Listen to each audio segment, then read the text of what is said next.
की रामायण बालकांड पहलो सर्ग अध्याय पहलो श्लोक 34 नियुज्यमानो राज्याय नैच्छद्राज्यं महाबलः स जगाम वनं वीरो रामपाद प्रसादकः।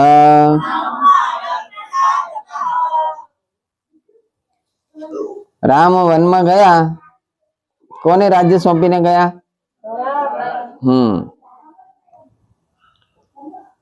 अने भरत पाछो गयो अने राम ने लेवा माटे के भाई मारे राज्य जोईतुं नथी, तमे ज तमारुं राज्य संभाळो, राज्य तो तमने आप्युं छे। तो रामे ना पाड़ी दीधी। बापनुं वचन छे के राम वनवास में जशे अने भरत राज्य करशे। કેટલા વર્ષ વનવાસ? 14। પછી ભરતે બધી દલીલ કરી અને સમજાવ્યા રામને કે તમે આમ ન કરો।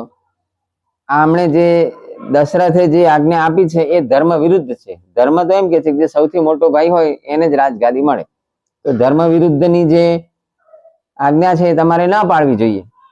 ડિબેટ કહેવાય ને, ચર્ચા કહેવાય કે એક પક્ષ એમ કે છે કે ધર્મ આમ કે છે, એટલે ભરત રામને સમજાવે છે કે ધર્મ એવું કે છે કે મોટો ભાઈ હોય એ જ રાજગાદી પર બેસે, અને એના બદલે તમે દશરથે બીજાને બેસાડ્યા એટલે દશરથે એ અધર્મ કર્યો છે, તો એ તમારે નહીં માનવું જોઈએ। પછી રામે કીધું કે પિતૃ આજ્ઞા પાલન, પિતા જેવી આજ્ઞા કરે એવી આજ્ઞા મારે પાળવાની।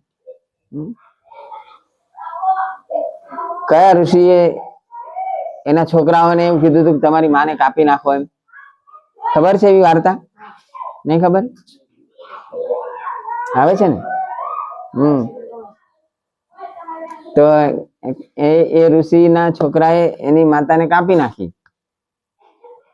બીજા પણ છોકરાઓ હતા, બીજા છોકરાઓએ ના કાપી, તો જે છોકરાએ કાપી નાખી એને એ ઋષિએ આશીર્વાદ આપ્યા અને માને પાછી જીવતી બી કરી દીધી। એટલે કહેવાનું તત્પર કે પિતૃ આજ્ઞા પાલન, રામ કે છે કે મારા માટે એ જ ધર્મ છે, બીજો ધર્મ મને ખબર નથી। એટલે આવી રીતે બધી દલીલ કરે છે। પછી ભરત વળી બીજી દલીલ કરી કે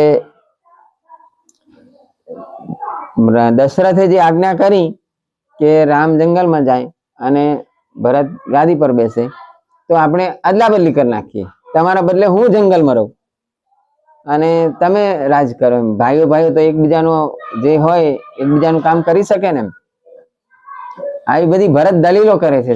શેના માટે? પાછા લઈ આવવા છે રામને, પણ રામ એક પણ દલીલ માનતા નથી। છેલ્લે પછી ભરત એવું કે છે કે તમારી ચરણ પાદુકા છે મને આપો, એ ચરણ પાદુકા હું ત્યાં સિંહાસન ઉપર રાખીશ અને તમારા વતી રાજ્ય કરીશ। એવી રીતનું સમાધાન થાય છે અને પેલી ચરણ પાદુકા લઈ અને ભરત પાછા અયોધ્યા આવે છે અને અયોધ્યાની બહાર નંદીગ્રામ એક જગ્યા બનાવે છે, ત્યાં એક ઝૂંપડી બનાવે છે। એ ઝૂંપડીમાં રહે છે, રાજમહેલમાં રહેતા નથી। એ કે મારા ભાઈ જંગલમાં ફરતા હોય હું રાજમહેલમાં કેવી રીતે રહી શકું, આવું એને ઈચ્છા થાય છે। એટલે નંદીગ્રામમાં ઝૂંપડી બાંધી અને રહે છે અને જમીન પર જ સૂવે છે, કેમ કે રામને ત્યાં જંગલમાં સુવા માટે પલંગ નતા। મારા ભાઈ જેવી રીતે રહે છે એવી રીતે જ હું રહીશ, અને રાજગાદી ઉપર રામની પાદુકા મૂકે એટલે રામ જ રાજ્ય કરે છે। એ રામ વતી ભરત રાજ્ય કરે છે 14 વર્ષ સુધી। એટલે આટલો પ્રેમ રામ અને ભરતનો, રામ અને લક્ષ્મણનો આવી રીતનો હતો। રામાયણ શા માટે વાંચવાનું? આવું વાંચીએ તો આપણને એમ ખબર પડે કે આવો પ્રેમ હોવો જોઈએ ભાઈઓ ભાઈઓ। આપણી આ શાળા છે એ પણ એક પરિવાર છે, તો આવા પ્રેમથી રહેવાનું, ઝઘડવાનું આપણે ત્યાં આવતું નથી। લો ઇતિ